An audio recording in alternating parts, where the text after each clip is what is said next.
Share மார்க்கெட்ல investment பண்ணி லாபம் சம்பாதிக்கணும். ஆனா எப்படின்னு தெரியலையா? அப்ஸ்டாக்ல அக்கவுண்ட் ஓபன் பண்ணா மட்டும் போதும். ஆன்லைன் ஃப்ரீ செமினார் மூலமா எப்படி பண்றதுன்னு அவங்களே சொல்லி தருவாங்க. ஆப்ஷன் ட்ரேடிங், இன்ட்ராடே, கமாடிட்டில எவ்வளவு டர்ன் ஓவர் பண்ணாலும் புரோக்கரேஜ் வெறும் 20 rupees மட்டும்தான். அது மட்டும் இல்லாம எந்த ஒரு பேப்பர் ஒர்க்கும் இல்லாம 5 lakhs வரைக்கும் பர்சனல் லோன் வாங்கிக்கலாம். இந்த ஒட்டுமொத்த ஆஃபரும் டிஸ்கிரிப்ஷன்ல இருக்க அப்ஸ்டாக் லிங்க் மூலமா அக்கவுண்ட் ஓபன் பண்றவங்களுக்கு மட்டும்தான். Hi friends, welcome to daily life Tamil. இன்னைக்கு நம்ம மார்க்கெட் அப்டேட் தான் பார்க்க போறோம். வெனஸ்டே நம்மளோட மார்க்கெட் இப்போ அப்படியே இறங்குனது 25,000க்கு அப்படியே கிட்ட வந்துச்சு. எல்லா புள்ளிகளும் இறங்கி இப்போ அப்படியே ஒரு 200 புள்ளி ஏறி நிக்குது. சரி, ஓகே.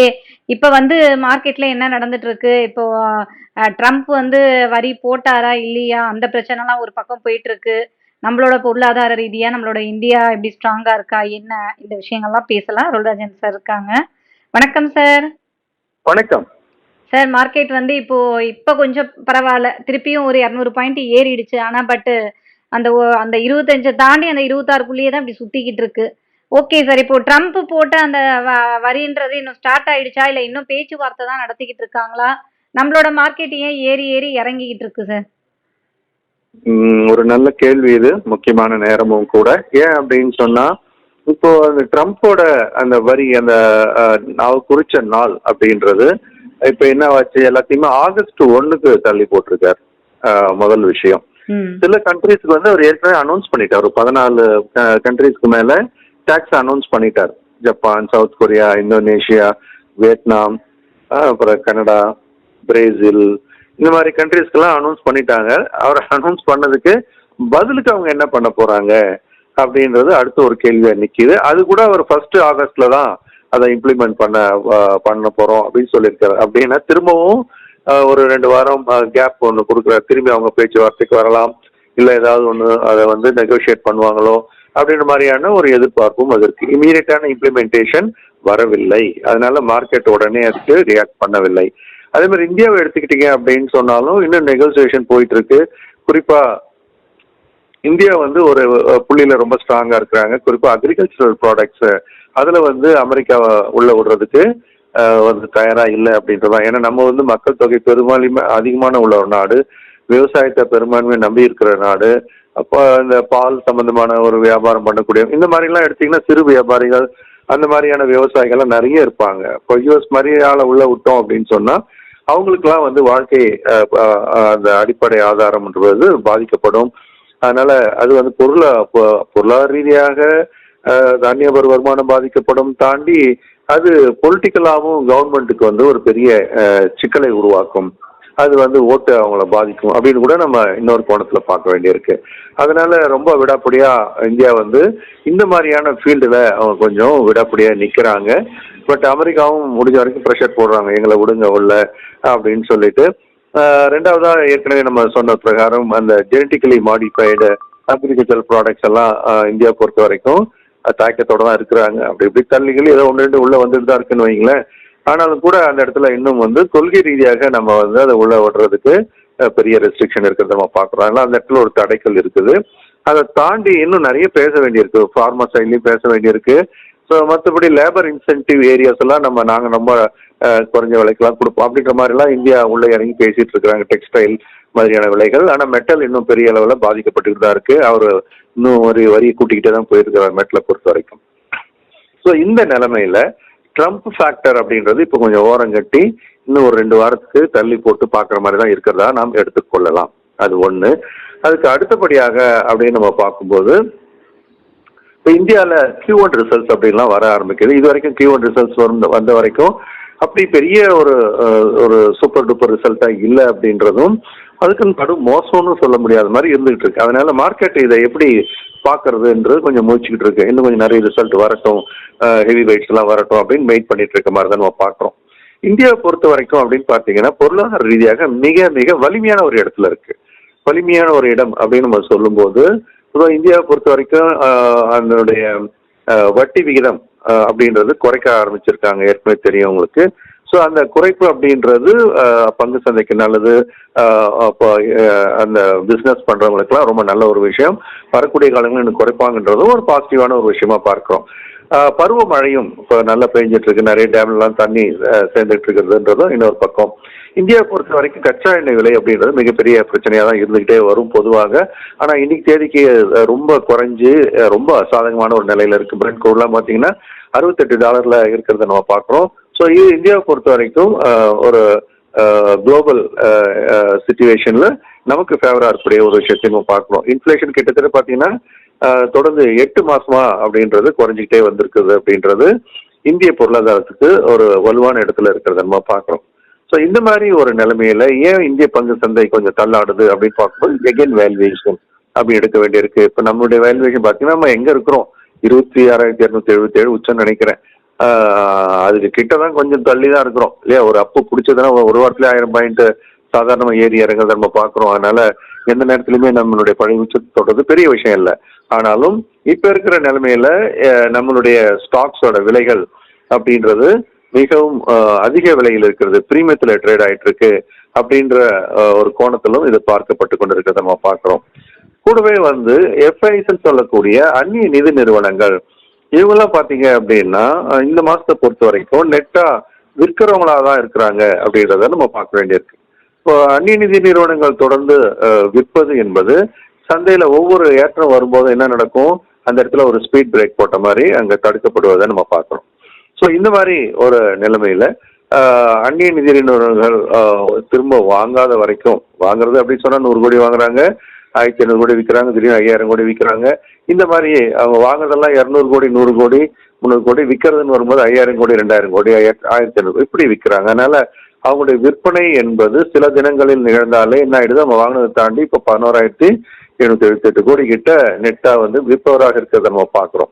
அதனால சந்தையானது இப்போதைக்கு அப்படின்னு பார்க்கும்போது ஒரு பக்கவாட்டு நகர்வு. இப்போ நிஃப்டி அப்படின்னு சொல்லக்கூடிய வகையில நம்ம அதை உற்று நோக்கினா இப்போதைக்கு கீழே அப்படின்றது அது 24,900. இது முக்கியமான ஒரு ஆதரவா இருக்குது. இப்போ எல்லாம் ஷார்ட் டேர்ம்ல பேசிட்டு இருக்கிறோம். இன்னைக்கு 25,212 இந்த ரேஞ்சில் முடிஞ்சிருக்கு. பெரிய மாற்றம் இல்லாமல் நிப்டி முடிஞ்சிருக்கிறத நம்ம பார்க்குறோம். ஒரு 16 பாயிண்ட் ஏறி சென்செக்ஸும் அப்படின்னு பார்த்தீங்கன்னா ஒரு 163 புள்ளிகள் இந்த மாதிரி ஒரு சிறிய ஏற்றத்துல முடிஞ்சிருக்கிறத பார்க்குறோம். இன்னைக்கு வந்திருக்கிற கேண்டில் வகையும் பார்த்தீங்கன்னாக்கா சாதாரணமாக இதை ஒரு ஸ்பின்னிங் டாப் அப்படின்னு நம்ம சொல்லுவோம். ஒரு மாதிரி டோஜி மாதிரியான வகையில இருக்கிறத நம்ம பார்க்குறோம். அப்படின்னா பையரும் செல்லரும் சமபலத்துடன் இருக்க மோதிக்கிட்டு இருக்காங்க அப்படின்றத நம்ம பார்க்குறோம். அதே சமயம் ஏற ஏற செல்லிங் வருவதற்கு தயாராக இருக்கிறது அப்படின்றத பார்க்குறோம். அதனால கீழே 24,900 என்பது ஒரு உடனடியான ஆதரவாக பார்க்குற அதே நிலைமையில மேல ஏறும்போது அதுக்கு ஒரு வலிமையான தடைநிலை அப்படின்றது 25,700 இருக்கிறத நம்ம பார்க்குறோம். இப்போ 25,700 ஒரு ஸ்ட்ராங்கான ரெசிஸ்டன்ஸ், கீழே 24,900 இல்லைன்னா 850 இந்த ஏரியா தான் சப்போர்ட்டா இருக்கிறத நம்ம பார்க்குறோம்.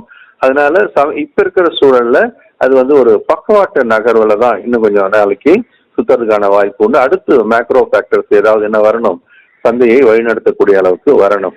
மற்றபடி மீதி சினாரியோன்னு பார்த்தீங்கன்னா யூஎஸ் மார்க்கெட் அப்படின்றது டவ் ஜோன்ஸும் பெரிய மாற்றம் இல்லாமல் முந்தைய நிலைமையில் என்ன இருந்ததோ அதே மாதிரி தான் இப்போ 44,055 இந்த ரேஞ்சில் ட்ரேட் ஆகிட்டு இருக்கு. பெரிய மாற்றம் இல்லாமல் இருக்கிறத பார்க்குறோம். S&P 500 நாஸ்டாக்கும் அதே மாதிரி தான், பெரிய மாற்றம் இல்லை. இன்னைக்கு அப்படின்னு பார்க்கும்போது யூரோப்பியன் மார்க்கெட்ஸ் அப்படின்றதும் ஒரு பெரிய ஏற்றம் இறக்கம் இல்லை. இறக்கம் இல்லை, ஏற்றம் அப்படின்றது ஒரு சிறிய அளவில் இருக்கிறத நம்ம பார்க்குறோம். அது குறிப்பா ஜெர்மனோட டாக்ஸ் மட்டும் ஒரு 0.25% மேலாக இருக்கு. ஃபுட்ஸின்னு சொல்லக்கூடிய இங்கிலாந்து சந்தை மட்டும் 0.15%. நம்ம பிரான்ஸோட கேக் மட்டும் பார்த்தீங்கன்னா பெரிய மாற்றம் இல்லை அப்படின்னு நிற்கிறத பார்க்குறோம். இந்த நிலைமையில ஆசிய சந்தைகள் எல்லாமே சிலது ஏறி சிலது இறங்கி அப்படி இருக்கிற ஒரு நிலைமையில நம்ம பொறுத்த வரைக்கும் இப்போதைக்கு அப்படின்றது சந்தை ஒரு கிராஸ் ரோடுன்னு சொல்லுவோம், மேல போறதா இல்லையா அப்படின்றது. டாலர் இண்டெக்ஸ் மட்டும் என்ன இருக்கு, கொஞ்சம் மேல ஏறி இருக்கிறத நம்ம பார்க்குறோம். தொடர்ந்து 100 கீழே இருந்தது, கொஞ்சம் 97 கீழே இறங்குனது, மீண்டும் 98.55 கொஞ்சம் மேல் நோக்கி ஏறி இருக்கிறது. பொதுவாக டாலருடைய ஏற்றம் என்றது பங்கு சந்தைக்கு பாதகமானது அப்படின்னு தான் நம்ம அதை எடுத்து பார்ப்போம். இது கூடவே இன்னொரு ஃபேக்டர் அப்படின்னு நம்ம எடுத்து பார்க்கும்போது யூஎஸோட 10-year பாண்ட் ஈல்ட் அப்படின்றது 4.48 இருக்கு. இது மிகப்பெரிய அளவில் சந்தையை பாதிக்கக்கூடிய வாய்ப்புகள் உண்டு அப்படின்றத பார்க்குறோம். ஏன்னா இது கிட்டத்தட்ட ரீசெண்ட் ஹைன்னு கூட நம்ம சொல்லலாம். அதனால பங்கு சந்தைக்கு சாதகமான பல விஷயங்கள் இந்தியாவில் இருந்தாலும் கூட இன்னும் பல்வேறு குளோபல்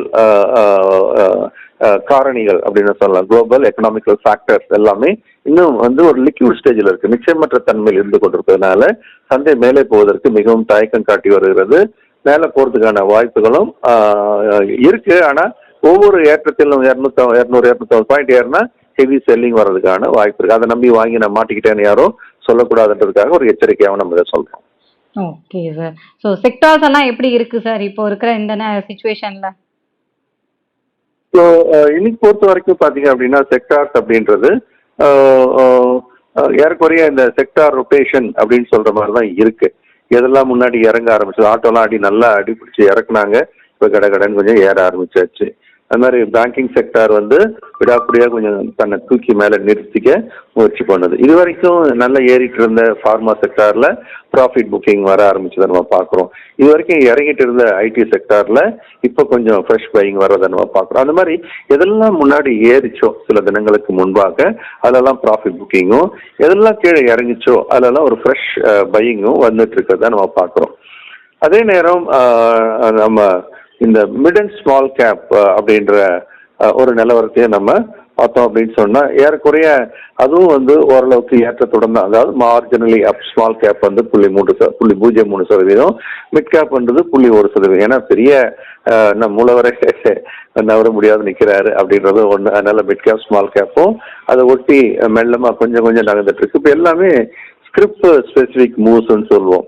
அந்த மாதிரி தனிப்பட்ட நிறுவனங்களுடைய எதிர்பார்ப்பின் அடிப்படையில் தனிப்பட்ட நிறுவனங்களில் அந்த ஏற்ற இறக்கங்கள் அப்படின்றத நம்ம கணிசமா இருக்கிறத நம்ம பார்க்குறோம். அது குறிப்பா இன்னைக்கு அப்படின்னு பார்க்கும்போது Infosys, momentum, state bank, ITC இந்த மாதிரி பங்கெல்லாம் வந்து வலிமை காட்டி நல்லாவே இன்னைக்கு ஏற ஆரம்பிச்சிருக்கிறத பார்க்குறோம். அதனால ஏன் சார் சந்தை ஏறலை அப்படின்னா வேற எவிவைஸ் ஐசிஐசிஐ பேங்க்கு, ஜொமேட்டோ, அடுத்து என்ன இட்டர்னல்ன்ற பேர்ல இருக்கிறது பார்க்குறோம், சன்ஃபார்மட்டி இதெல்லாம் வந்து பிடிச்சி கீழே இருக்குது. அதனால சில நிறுவனங்கள் சந்தைக்கு மேலே செல்வதற்கு உதவினாலும் பல நிறுவனங்கள் சந்தை இறங்குவதற்கு காரணமா இருக்கிறதுனால சந்தையால ஒரு திசையில் பயணிக்க முடியவில்லை. Okay sir. ஸோ மார்க்கெட் வந்து இப்போதைக்கு எப்படி போயிட்டு இருக்கு அப்படின்றத சார் வந்து விரிவாக சொல்லிட்டாரு. நாம வந்து பொறுத்திருந்து பார்க்கலாம். சார் நம்மளோட எம்எஸ்எம் கிளாஸ் வந்து சூப்பராக நிறைய பேர் வந்து ரொம்ப இன்ட்ரெஸ்டாக கேட்டாங்க. ஸ்டார்ட்டும் ஆயிடுச்சு. அடுத்து வந்து நம்மளோட என்ன கிளாஸ் ஸ்டார்ட் ஆக போகுது சார்? அடுத்து அப்படின்னு பார்க்கும்போது 2 வகுப்புகள் இருக்கு. ஒன்று வந்து பேசிக் வகுப்பு அடுத்த ரொட்டேஷன்ல வருது. பேசிக்ஸ்ன்னு சொல்லும்போது நம்ம வீட்டில் இருக்கிற இல்லத்தரசிகள், நம்மளுடைய ஸ்கூல் காலேஜ் படிக்கிற குழந்தை எல்லாருமே வந்து நீங்க இதை படிக்க வைக்கணும். ஃபினான்ஷியல் எஜுகேஷன் சொல்லுவோம், ஃபினான்ஷியல் லிட்ரஸி.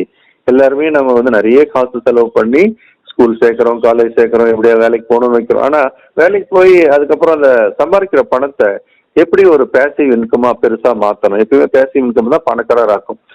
உழைச்சு நம்ம வாரன் பஃபெட் சொன்னதான் ஞாபகம் வருது. நாம் தூங்கும் போதும் பணம் சம்பாதிக்கும் வழியை கண்டுபிடிக்கலை என்றால் நம்ம என்ன பண்ணணும், சாகும் வரை உழைத்து கொண்டே இருக்கணும், வேலை செஞ்சுட்டே இருக்கணும். அவர் சொன்ன ஒரு வாக்கியம் தான்.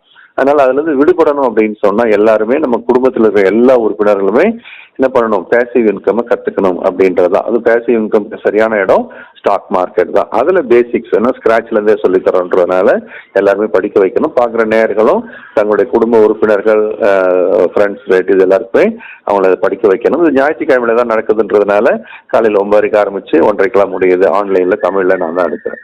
அதனால அந்த ப்ரோக்ராம் ஒன்று. 2வது ரொம்ப நாளா நம்ம ஓஎஃப்எல் ப்ரோக்ராம் நடத்தல, ஆப்ஷன்ஸ் ட்ரேடிங் ஃபார் லிவிங். இது வந்து முழுக்க முழுக்க வியாபாரம் ட்ரேடருக்கான ஒரு பயிற்சி வகுப்பு. இதுவும் மென்டார்ஷிப் ப்ரோக்ராம் தான். மண்டே டு ஃப்ரைடே காலையில் 10லேருந்து 12 மணிக்கு 4 வார காலம் நடக்கக்கூடிய பயிற்சி வகுப்பு. இது நடக்க இன்னும் 2 வாரம் இருக்கு. இருந்தாலும் இந்த நிகழ்ச்சி வந்து எல்லாருக்குமானது அல்ல.